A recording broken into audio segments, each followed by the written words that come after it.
Hey everyone, this is Samsul in Piash and you are watching Noob Rider. Welcome to another vlog. তো গতকালকে ভাবছিলাম আপনাদের সাথে একটা দুঃখের বিষয় শেয়ার করব, বা দুঃখের বিষয়টা এতই দুঃখের হয়ে গেছে, মন মেজাজ এতই খারাপ হয়েছে যে আসলে শেয়ার করার কথা মাথায় আসে নাই। ক্যামেরা অন যে করব, ক্যামেরা অনই করা হয় নাই। কারণটা হলো আমার অফিসে যে আমি গাড়ি পার্ক করে পাঞ্চ করতে গেছি। পাঞ্চ করতে করে আস্তে আস্তে একজন আমার বলতেছে, ভাই আপনার বাইক পড়ে গেছে। তা আমি মনে করছি মজা নিচ্ছে, হ্যাঁ বাইক কেন পড়বে। মা যে দেখি ওরা আমার বাইক নিয়ে 2-3 জন টানাটানি করতেছে। বাইক আপনার অফিসের সামনে একটা গাড়ি ছিল, গাড়িটা ব্যাকে দিতে যে আমার বাইকে মেরে দিছে, এবং এতই জোরে মারছে, মানে এতই জোরে মারছে যে আমার এই বাম্পার বেঁকে ফেটে গেছে। আপনার আমার ক্লাস লিভার বেঁকে গেছে, ভালোই লাগছিল, এখন তো মোটামুটি একটু সোজা করছি। লুকিং গ্লাস এটা তো ভেঙে প্লাস্টিক ভিতরে ঢুকে গেছে, মানে কোনোভাবেই লুকিং গ্লাসের রিপেয়ারেবল না। তো মানে এমন রাগ উঠছে ওনার উপরে, মানে মোটামুটি তো ভালো টাকার কাজ, যদি আমি শোরুমের হিসাব করি, শোরুমের হিসাব না করলে আমি দেখতেছিলাম যে 2-3 হাজার টাকার কাজ হয়তো গেছে। তো পরে চলে গেলাম অফিসে, ট্রান্সপোর্টের যে ম্যানেজার আছে তারা বললাম এই করছে তোমার ড্রাইভার, এখন এটা সলিউশন করে দাও। সে বললো যে, পরে আবার দ্বিতীয়বার তার সাথে বাইক দেখতে নামলাম, বাইকের কি ক্ষতি হয়েছে। ওই সময় একটু মাথা ঠান্ডা হওয়ার কারণে বাইকের দেখলাম যে না, মোটামুটি 1000-1200-1300-র মধ্যে আসলে রিপেয়ারেবল এটা, বাট খুব বেশি যাবে না। তো পরে ওই লোককে বললাম যে যদি আমার 1000-এর মধ্যে খরচ যায় আমি কোনো টাকা নিব না, যেহেতু সে অফিসেরই ড্রাইভার, মানে আমার তো আর বাইরের কেউ মারে নাই, অতটুকু সিম্পেথি আমার তার প্রতি থাকা উচিত। আর যদি এর বেশি যায় আমি টাকা নিব। তো পরে ট্রান্সপোর্ট ম্যানেজার বললো যে ভাই দেখেন, কাজ করেন, করানোর পরে যদি বেশি লাগে সেক্ষেত্রে তাহলে জানায়েন, অর্ধেক হবে। আচ্ছা ঠিক আছে, ফাইন। পরে বাইরে গেলাম 11টার দিকে, বাইরে যে মোটামুটি আপনার এই ইয়াটা ঝালাই করে ওটা সোজা করে দিছে। আর ক্লাস লিভারটা সোজা করছিল, কিন্তু তারা আসলে যে ক্লাস লিভার এটা আসলে কাস্ট আয়রনের, তো এটা যদি আপনি প্রেসারে সোজা করতে যান বা বাইরে সোজা করতে যান তখন এটা ভেঙে যায়। তো ওদের কাছে ক্লাস লিভার নাই, যখন ও বললো যে ভাই দেখেন এরকম একটা রিস্ক আছে, আপনি বললে আমি সোজা করব, না বললে করব না। বললাম করতে, সে আর কি অত ফোর্সে করে নাই, সে কারণে একদম প্রপার সোজা আসলে হয় নাই, এটা একটা ইস্যু। আর এই যে চলে আসছে আমাদের অফরোডিং, পিওর অফরোডিং। এইটুক রাস্তা, পুরো রাস্তাটা সামনে ভালো, জাস্ট এইটুকের সমস্যা, জাস্ট এতটুক।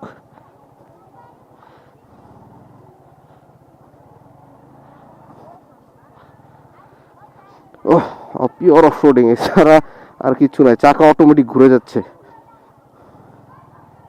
চাকা পিছনে কাদার মধ্যে গাড়ি পিছনে ঘুরে যায়।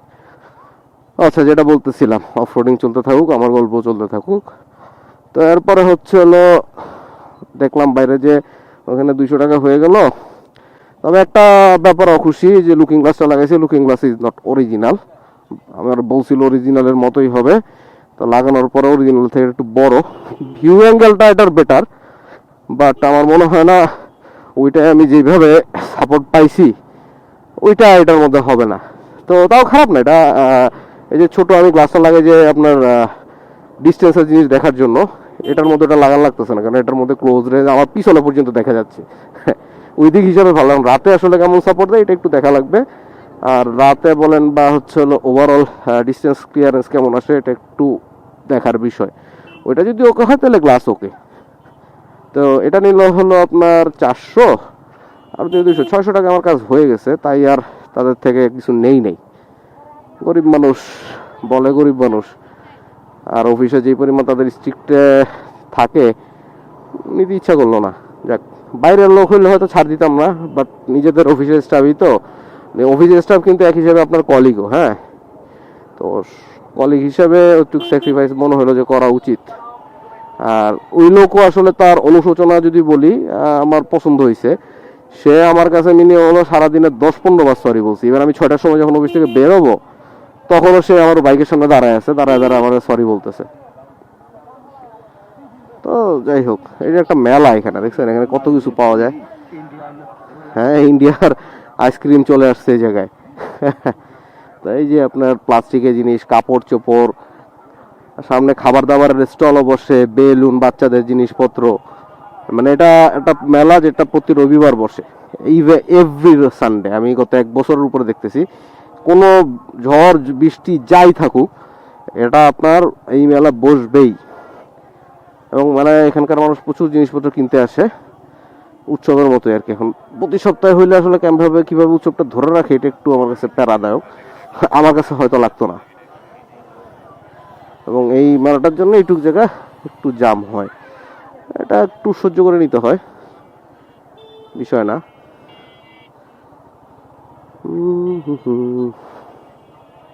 এই যে মহিলাদের স্যান্ডেল, কাচের জিনিস, স্টিলের জিনিস, কি চান কি চান। এই যে এখানেও আছে যে টুকটাক স্ন্যাক্সের জিনিসপত্র বেচে। এটার থেকে এই মেলাটার আরেকটা ভাগ আছে, আরেকটা ভাগে আপনাদের নিয়ে যাচ্ছি আজকে। আরেকটা ভাগ সামনে গেলে পাবেন। এই মেলাটার দিক থেকে যে ওইদিকে একটা ব্রিজ আছে, ওই ব্রিজটার উপরও এটার ওইদিকেও এটার পার্সিয়াল বসে আর কি। ওইখানেও সমপরিমাণের লোক হয়। তো ওই জায়গাটায় হলো খাবার দাবারের জিনিসপত্র বেশি হয়, এই জায়গাটায় খাবার দাবারের জিনিসপত্র কম। ওই জায়গায় ব্রিজের উপরে মোটামুটি ভালোই খাবার দাবার, আপনার এই যে গজা, তারপর হচ্ছে হলো চিংড়ি ভাজা, চিংড়ির মাথা ভাজা, যেগুলি আর অনেক কিছু থাকে। তো আসলে যেটা বলতেছিলাম, বিষয়টা আসলে দুঃখজনক। কারণ আগের দিন বাইক প্রপার সার্ভিস করে নিয়ে এসে বাইকের এত সুন্দর কন্ডিশনের থেকে একটা ভাঙা বাইক, মানে বাইকটা আসলে তো শখের জিনিস, সবার ছেলেদের সবার শখের জিনিস হলো বাইক। সেটা আসলে কোনো পার্ট যদি ড্যামেজ হয়, এটা আমাদের সবারই আসলে খুবই বুকে লাগে বিষয়টা। আমি কালকে বারবার বাইকের সামনে যে দেখতেছি, আরে হচ্ছে না হচ্ছে না হচ্ছে না। আর লুকিং গ্লাসটা এই পাশে ছিল না, লুকিং গ্লাস তো পাই নাই, ঠিক করতে পারি নাই। বাম পাশটা আমি পুরো কালকে অন্ধের মতো পিছনে তাকাইতে তাকাইতে গেছি, কিচ্ছু করার নাই, কিচ্ছু দেখতেছি না। আর এত বাজে ভাবে ভেঙে ভিতরে ঢুকছে, মানে এটা কিছু করা আসলে সম্ভব না।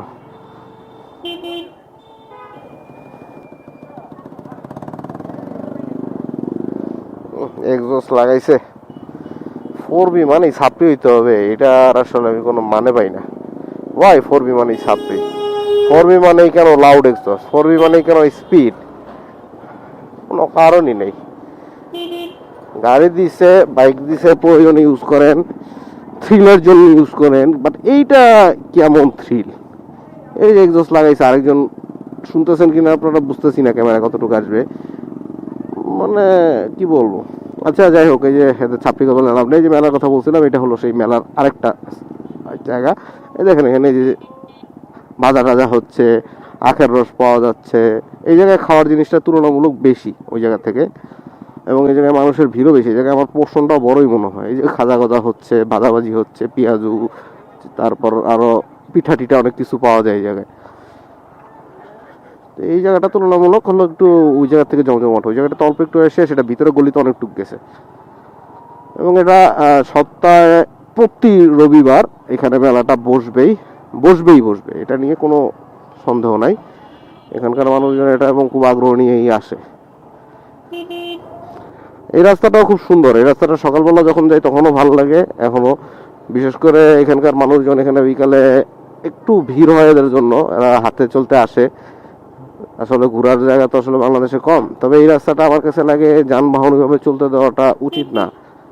এখানে যে পরিমাণ মানুষ বাচ্চা কাচ্চা নিয়ে এখানে ঘুরতে আসে, সেই হিসেবে উচিত না, কিন্তু কিছু করার নাই। মানুষ আর রাস্তা তো সব একসাথে চলবে। এই রাস্তাটা আমাকে মৌচাকের ওইদিকে ভিতরের ঘোরা রাস্তাটা থেকে মুক্তি দেয়, এবং এটা দিয়ে খুব সহজে আমি মেন রোডে উঠে যেতে পারি। মাঝে মধ্যে যে সামনে প্রাইভেট পড়লে একটু ক্রস করাটা প্যারা হয়ে যায়, কারণ রাস্তার খুবই সরু। দুইটা প্রাইভেট তো পাশাপাশি ক্রস করতে খবর হয়ে যায়। এই কারণে প্রাইভেট তো জানেনি, দুই পাশে ভালো ক্লিয়ারেন্স না হলে তারা আসলে সাইড দেয় না। এটা একটা প্যারা আছে। এই ছাড়া এই রাস্তাটা সব দিক দিকেই ভালো। যাই যেতে থাকি। চলে আসছি ঢাকা-চিটাগাং হাইওয়েতে। মৌচাক থেকে সোনিয়াকড়া পর্যন্ত এই হাইওয়ে আমি ইউজ করি প্রতিদিন, এবং হাইওয়ে ইউজ করতে আমার অফিস থেকে বাসার দূরত্ব কিন্তু কম না, হ্যাঁ 13 কিলোমিটার প্রায়। বাট এই যে 13 কিলোমিটারটা যে চোখের নিমিষে ধরেন 20-22 মিনিট, সর্বোচ্চ আধা ঘন্টা আমি পৌঁছে যাই, মানে এটা তো আমার আগে ধরেন বনানী যখন অফিস ছিল তখন আমার অফিস ছিল 16 কিলোমিটার, বাট ওই অফিসে কিন্তু আমি 16 কিলোমিটার 1 ঘন্টা 1.5 ঘন্টা 2 ঘন্টাও আসতে কষ্ট হয়ে যেত মাঝে মধ্যে, বাইক হোক। পাঠাও আসতাম একটা সময়। তো বাইকটা কিনা হয়েছিল এই রাস্তায় আসার এই জামের প্যারাটা থেকে বাঁচার জন্য, যে খরচ হয়ে যায় পাঠাও আসতে অনেক, ডেইলি 300 টাকা 400 টাকা খরচ করা কি আসলে মুখের কথা? তো এই জন্য আসলে বাইকটা কিনা, এবং বাইকটা কিনে ওইদিকে আর বেশি অফিস করা হয় না, ওইদিকে হয়তো সর্বোচ্চ 6-7 মাস করছিলাম, তারপরে চলে আসছি এদিকে। বাট এদিকে আসার পরে এটা বাইকের রাস্তা না, আসলে এটা বাসে গেলেও আমার ওইরকম সময় লাগতো না, বা অটোতে যাই।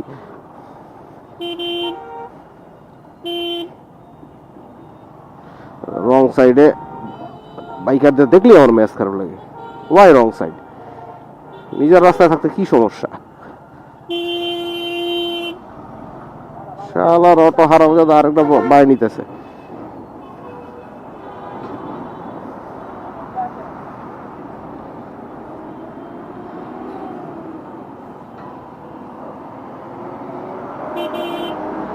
আর হঠাৎ করে মনে হয়েছে যাত্রী নিতে হবে, এই জন্য হলো চাপাই দিল। এই হলো আমাদের বাংলাদেশের বাস ড্রাইভার, কোনো মাপ নাই এদের হাত থেকে, কোনো নো মুক্তি, নো মুক্তি। মরে যান আপনি, কোনো মুক্তি নাই এদের কাছ থেকে। যখন যেখানে মন চাইলো ঠাস করে দেখা লাগবে না, বামে চাপায় দাও, চাপায় দাও। দেখছেন রাস্তায় যে গর্ত, দেখছেন কিনা আমি জানি না, পিছন থেকে ডিপার দিতেই আছে। যাই হোক, এই এক সময় এই যে সাইনবোর্ডের এই রাস্তাটা এত খারাপ ছিল, মানে এটা যে একটু সামনে যে ঢেউ খেলাইতে খেলাইতে যাওয়া লাগতো। আর এটা এখন হয়ে গেছে আমার জন্য, আর কারোর জন্য জানি না, আমার জন্য রেস ট্র্যাক। আমার এটা উঠলে টপ পর্যন্ত যেতে যেতে একবার 100 তুলবো, এরপর স্পিডটা কমাই দিবে, এটা আমার অভ্যাস হয়ে গেছে। এই মজাটা আমার কাছে সেই লাগে, জাস্ট ওয়াও। কি সুন্দর মসৃণ রাস্তা, আমি টেনে যাচ্ছি। আজকে মনে হয় 100 তোলা হবে না, গাড়ির চাপ বেশি। 90 উঠছে। আর আপনাদের সাথে গল্প করতে করতে আসলে খেয়ালও নাই যে 100 তুলতে হবে। 80-তে অনেকক্ষণ আটকায় ছিল। চিল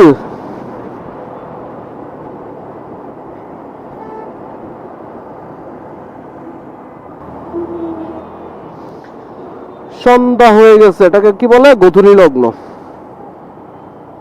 এই সময় আলোটা আসলে অন্ধকারও না, হেডলাইট জ্বালানোর মতো না, আবার একদম দৃশ্যমানও না। এই সময় ভুলভাল অনেকে অনেক কিছু দেখে। এই সময়টা আমি সাবধানে গাড়ি চালাই। ছোটবেলায় একটা বয়ান ছিল, এই সময় শয়তান বেরোয়। আম্মু বয় দিত এইভাবে, শয়তান বের হয় এই যে মাগরিবের নামাজের আগে দিয়ে মাগরিবের নামাজের পরে শুরু হওয়ার আগ পর্যন্ত। এই সময়টা কিছুটা সময় সাবধানে থাকতে বলতো। এটা আসলে গুরুজনদের প্রবাদও। চুল খুলে বাইরে যেতে দিত না মেয়েদের, এই সময় বাজারের নিচে যেতে দিত না, অনেক ধরনের কথাই শুনছি। ওটা সত্য আসলে কে জানে, যেটাই সত্য, প্রবলেম নাই।